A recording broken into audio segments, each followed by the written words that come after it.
Hello, everyone, and welcome. Happy holidays. Hi, Martin.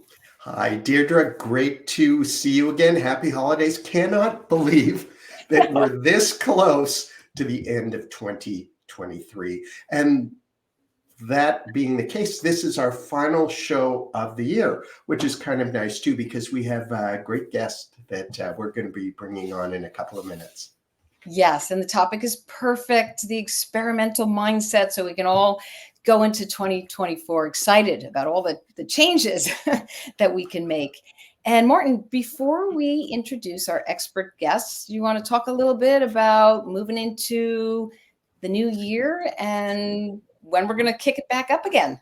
Yes, absolutely. We are going to take a little bit of an extra long or extended holiday break. So we'll be back in February. Details to follow. But why don't you give everyone a little preview of what that show is going to be, Deirdre?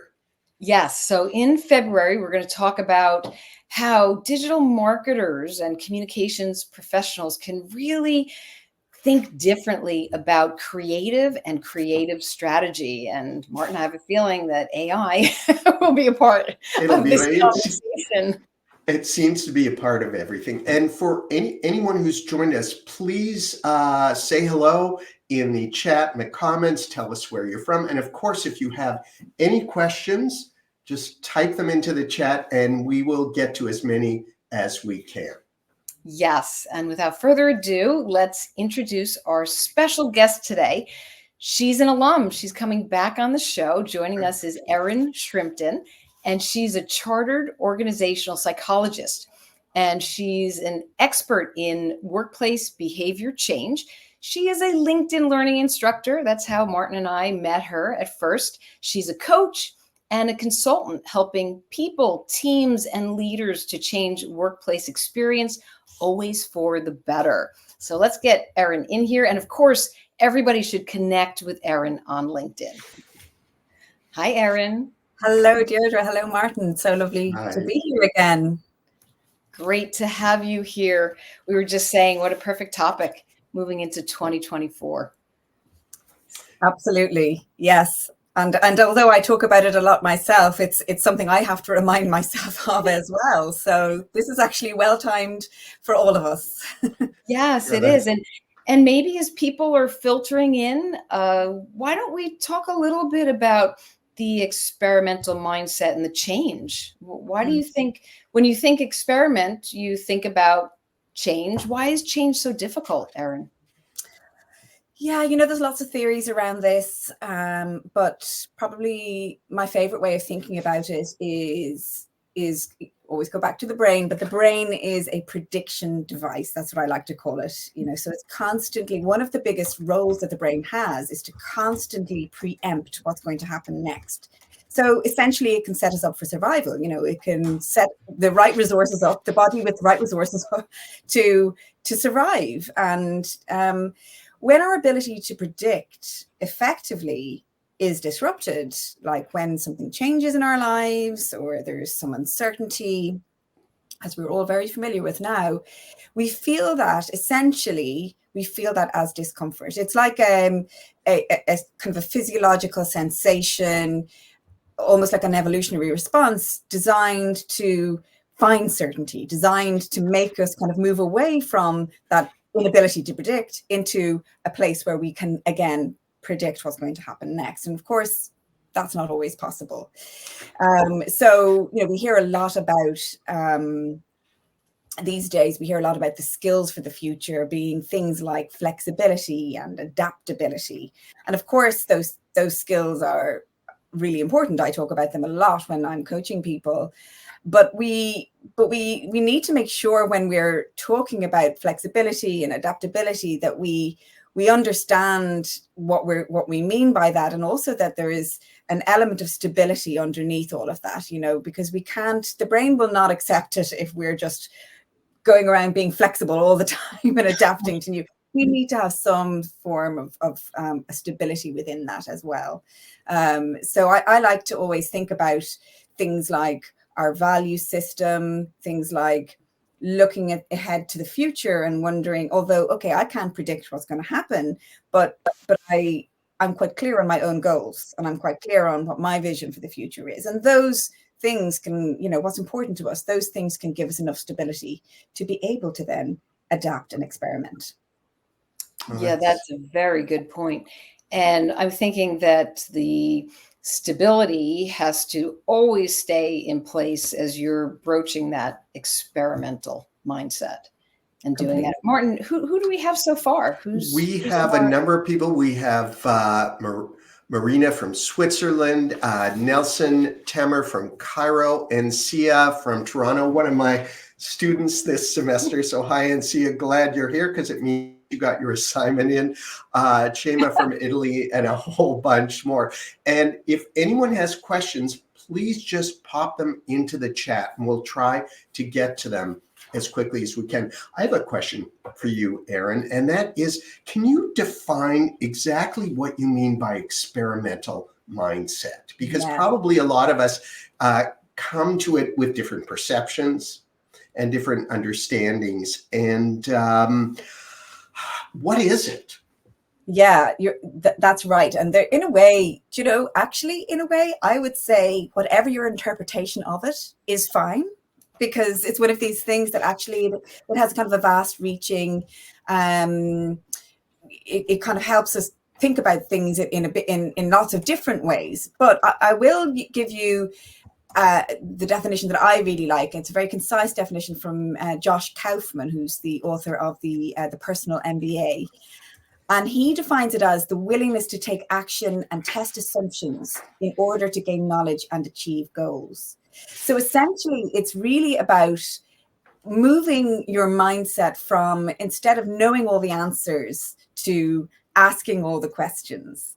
And it's just that subtle shift in focus from thinking about, when you're, say, thinking about your plans for next year, the subtle shift in focus from, okay, I must know how this is all going to pan out, to thinking, okay, I'm curious as to how this is going to pan out. And instead of thinking, I know what I must do, you're thinking, how am I going to discover what I should do?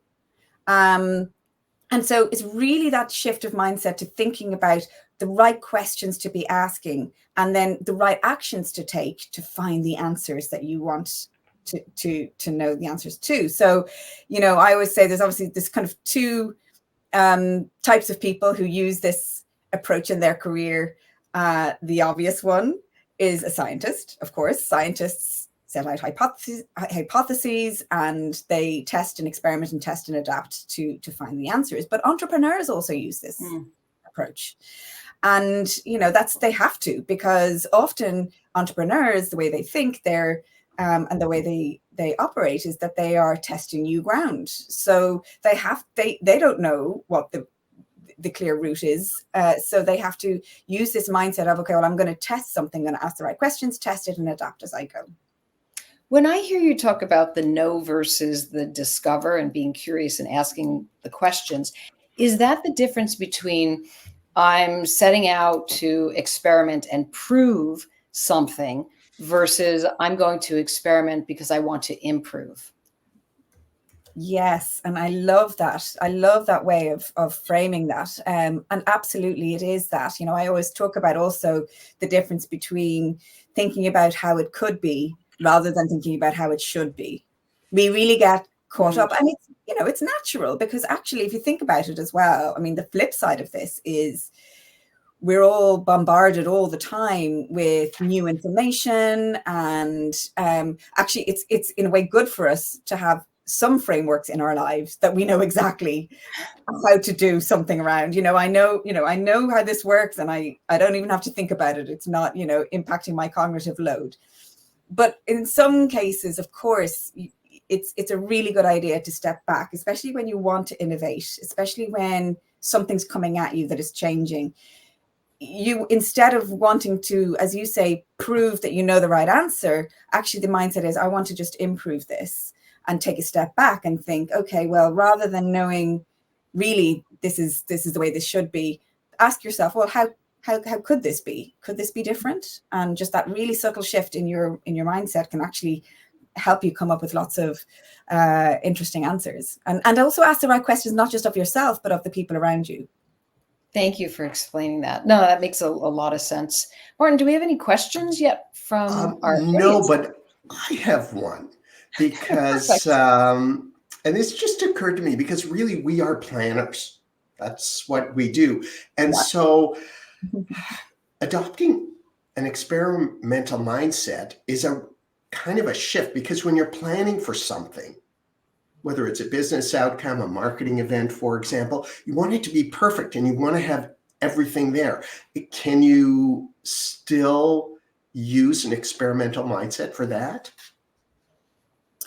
Yes, I think you can, and obviously, this isn't to say that you have to use an experimental mindset in absolutely everything that you're doing. And in fact, when I talk about it, particularly around, say, a new phase in your career, I often say, just, start small, dip your toe in the water and experiment with one phase, or experiment with one aspect of the work that you're doing, or in the case that you're talking about, experiment with one part of your plan. So, because that, and going back to the point that I made at the beginning about stability, we do need these frameworks or these mental models that we have in our lives, because they give us stability. They give us that sort of sense of, okay, I know what's happening here. So you're absolutely right to ask that question, because this is definitely not to say that you have to throw everything out and just experiment with everything, because that would probably cause you a lot of stress. But actually learning how to experiment just maybe taking one part of the work that you're doing. Say, for example, with teams that I'm working with at the moment, we're looking a lot at changing the ways of working. And I always say to teams, this doesn't mean that you have to throw all of your ways of working out the window. In fact, if you just change one thing, look at one thing to experiment with, whether that's, the framework that you use for how you meet, or how you collaborate with one another, or the way you give each other feedback. Just have a look at experimenting with one thing and keep everything else stable. And that kind of gives you that confidence, I suppose, to experiment. Okay, that's great. We actually have a couple of questions. One from Eva, who said the experimental mindset is the same principle as digital marketing. Do you agree with that? Ooh, can you expand on that? I love that. I haven't heard of this analogy before. Well, I think in digital marketing, a lot of what you do is testing and learning, because you just don't know what you're doing. Is that right, Eva? Am I getting the gist of your question? We'll wait till she comments. So Yeah, why don't you? I can see where Eva's going with that question, and that makes an awful lot of sense. And it is, that essentially that idea of testing something, and again, just to use the career analogy, just going out there and thinking to yourself, okay, well, there are some things that I know about this, but I don't know everything. So I'm just going to go out and test a few things, test the waters, and then learn as you go. So with digital marketing, I can see how that, it's a very similar principle. I think especially now in digital marketing, with artificial intelligence and all the tools that we have, it's you're learning something, and then, oh, here's more, test something else. Oh, now we can use it. Oh, let's test it. There's a lot of more shorter process. There's think work, there's do work, and it's not just looking at some big goal. We have a digital marketing campaign for the entire year. It's all these short sprints with all the new that digital marketers experience. So I'm not sure if that's what Eva meant, but I think that's what Eva said. Yeah. Yes, that makes a lot of sense. And again, that makes us feel nervous, doesn't it? Because, that idea that you do not have what we want to do is at the end of 23, look to the future and come up with a lovely plan for 24. Right. And this is what we'll be doing each month. And this is what, and these outcomes. Isn't that wonderful? But unfortunately, that's not the way the world is working anymore. In so many different phases of, even just you used AI as an example there. And you both share some great insight and knowledge on AI. But we're literally learning each week something new about it and how it's going to impact our lives. So again, that's something that's causing a lot of uncertainty and fear for people. But again, just to even use that slight shift to the experimental mindset there and think to yourself, okay, actually, yes, this is something I don't know about and I don't really understand. But if I shift to, but I'm curious about it and I'm going to learn and I'm going to test it and work with it, that helps us to kind of calm that uncertainty a little bit. And Yeah. also, I don't, oh, sorry, Martin. I was just going to say that Okay. I don't think that if you're testing and experimenting, where we might get nervous is thinking that we have to commit to everything. You don't. You don't have to commit to everything. Yeah, no, absolutely. And Sia's question, I think this is a good one. When formulating our questions, how can we make sure we're asking the right questions? In other words, how do we leave out our biases and other things, or are those not bad? Well, absolutely. I mean, obviously, always when you're thinking about the right questions to ask, this is, again, something that you sort of form and adapt as you go. So I would say one of the things that I always talk about with the experimental mindset is the power and importance of reflection. Because, so, one of the things, if you're willing to reflect on a period just gone, that will give you insight and ideas about, okay, I see where I went wrong there, or I potentially see where I may have had a bias in that past quarter or whatever it is that you've been testing.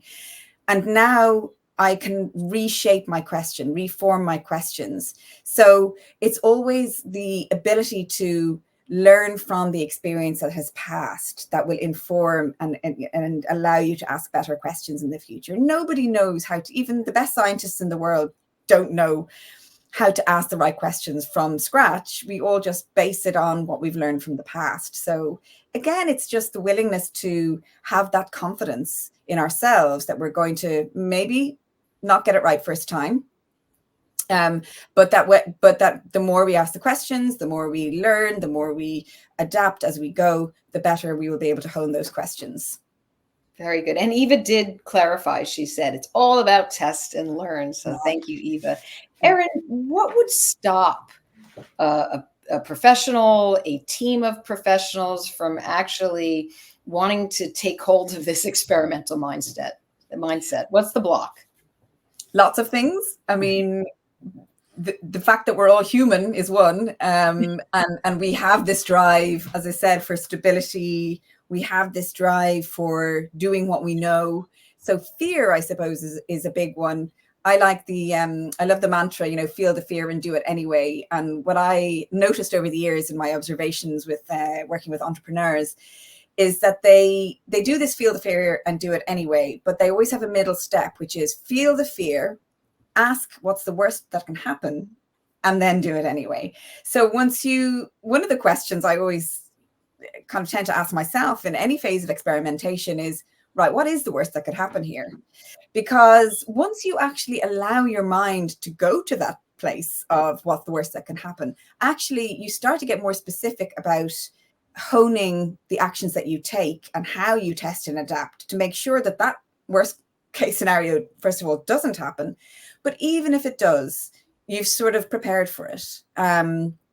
So I think that's one way of kind of overcoming that. But, I think the other thing is we're all social beings. So in a workplace particularly, we like to conform, don't we? We like to do what the group is doing. Yeah. We like to, stick with the norm. And that can be a bit of a barrier to experimenting. So one of the ways that I've seen entrepreneurial people overcome this is to actually, rather than using conformity to connect, rather than using conformity to connect with people and to be accepted with people, is to actually use the power of social connection and use the power of being a great connector with people, that to have that sense of belonging, and do things like, if you are planning and experimenting with, say, a way of working or maybe a new customer process, make sure that that's going to be not going to cause huge discomfort for the rest of your peers, because that is something that is going to cause some strife. I have a friend, when I was kind of preparing some of this, I have a friend who said, "Oh, please don't encourage my team to get all experimental and entrepreneurial. That's the worst thing. I want them to, follow my project plan."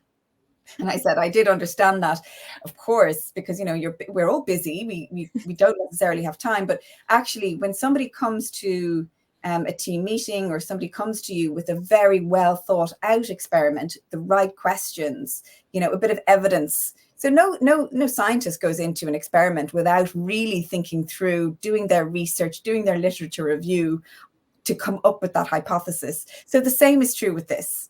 So, it's really just about making sure that you do your research first as much as you possibly can. Very good. And when you said, what's the worst thing that can happen? I immediately thought of Dale Carnegie and his book, Stop Worrying and Start Living, because I think he mentions that in his book. Well, excellent. Martin, any other questions out there? Or if not, I have one. Yes, Fatima had one, and that is that ego plays a big role in keeping a fixed mindset, our egos. How can we get beyond that? Yes, couldn't agree more. And this is definitely something, of course, that we all see in the workplace a lot, because naturally we want to protect.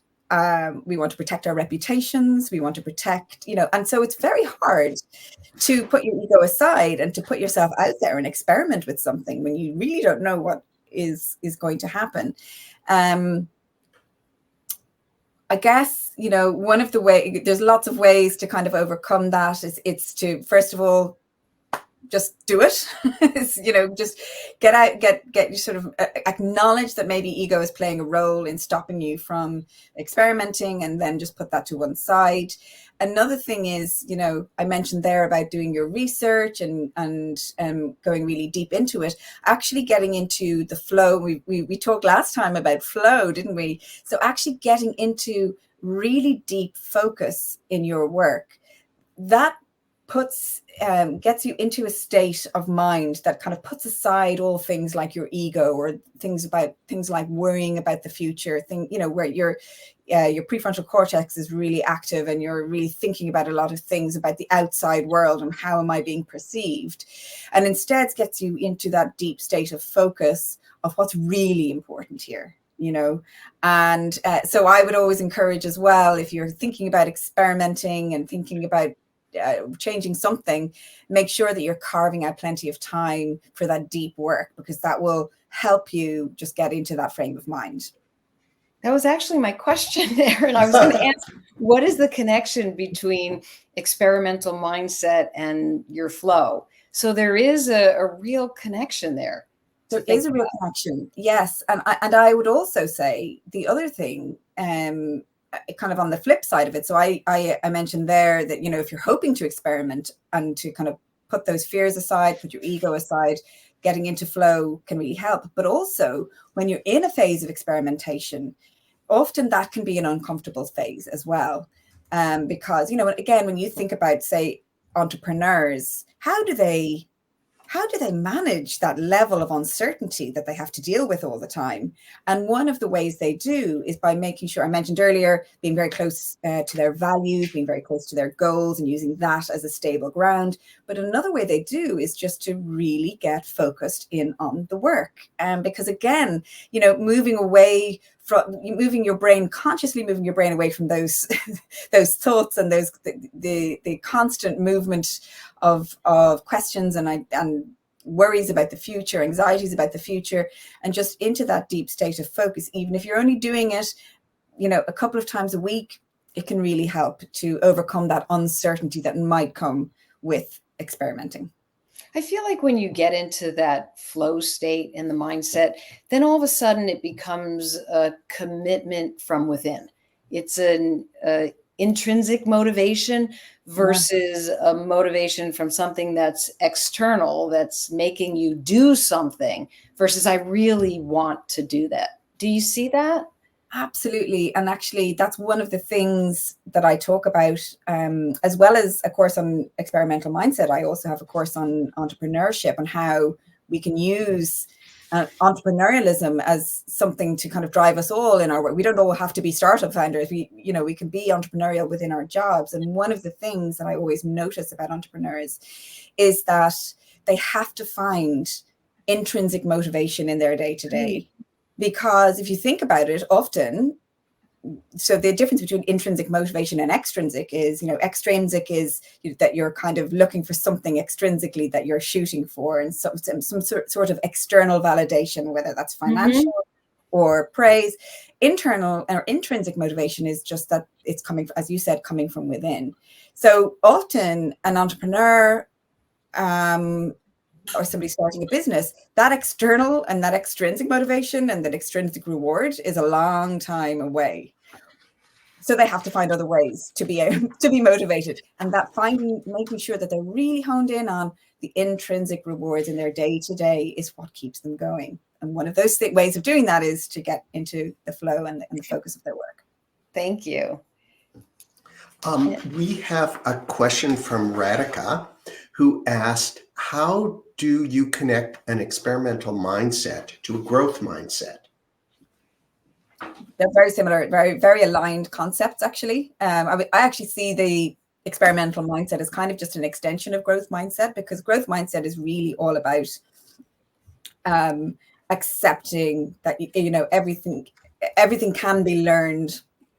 And it so is an experimental mindset. So experimental mindset is also about going into something and knowing and having the confidence in yourself, that internal confidence that you can learn as you go, that you don't have to know all the answers now, that you don't have the answer, as Carol Dweck would say, you don't have the answer yet. So they are very, very aligned concepts. Okay, that's good. And I've just popped the links into your two courses, Erin, on how to develop an experimental mindset, and also your entrepreneurial course. I think we have time for one more question, and that is, any final words of advice to all of us about how to develop an experimental mindset that we can keep using as we move on? Yeah, I think you can kind of think about it, and you can do it in a few different ways. You can think about it as, as I mentioned earlier, maybe just take one area of your life that you maybe want to do a little experiment in and do that. Or you can do a series of experiments. If you're feeling confident, you can think, actually, there's a number of different parts of my life that I would like to change things up a little bit in, and I'm going to experiment. Or one thing that I absolutely love, and it's one of my favorite books. It's called, it's by Stephen Johnson, and it's called Where Good Ideas Come From. And in that book, Stephen Johnson talks about something called the slow hunch. So I call this the slow hunch experiment, which essentially means that you don't have to change anything. Instead, you just go about, say into 24, go about what you would be doing, but use everything, just constantly reflect and learn from what you're doing. So actually just don't change anything. You don't have to start experimenting at all. Just do what you'd always be doing, but constantly stopping and reflecting and seeing what you're learning. And eventually what Stephen Johnson says is that, instead of thinking about getting one major eureka moment, a slow hunch comes about where basically you come up with a brilliant idea that's formed over time through this process of constantly reflecting and stopping and adapting. So, excuse me. So I quite like that. So even if, because a lot of people say, oh, I don't really have the capacity to experiment or the excuse me, the energy to experiment. But actually, if you think about it that way, that's simply just changing how you think about what you're already doing. That's great. Yeah. And Eileen Marlowe, hi Eileen, also said one thing that she's been using meditation to move her career forward. And that's really helped center her a lot, develop an experimental mindset. Yeah, I think that's wonderful, because back to that reflection point, and reflecting is, I think in the course I actually say, if there's one thing I want you to do when it comes to an experimental mindset, is to remember to reflect, because even in Kolb's learning cycle, everything we know about learning and experimenting is we all often, as humans, forget that step. We forget the step about reflecting, don't we? We do something and we move on. We do something and we move on. But in order to learn from something and learn from an experience, the time to reflect, to meditate, if you can do it, that's wonderful.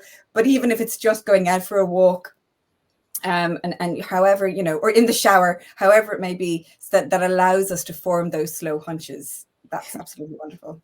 Yes, and the self-aware leader reflects every single day. Yeah. So true.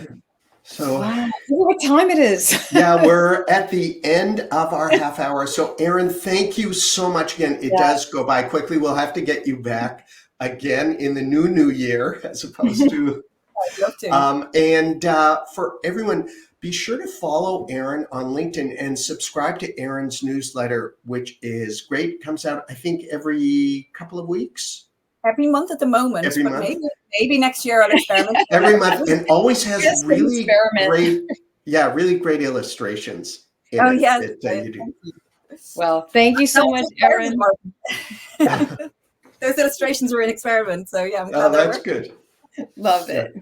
Thank you. And thank you, everybody, for tuning in, and have happy holidays and a happy new year.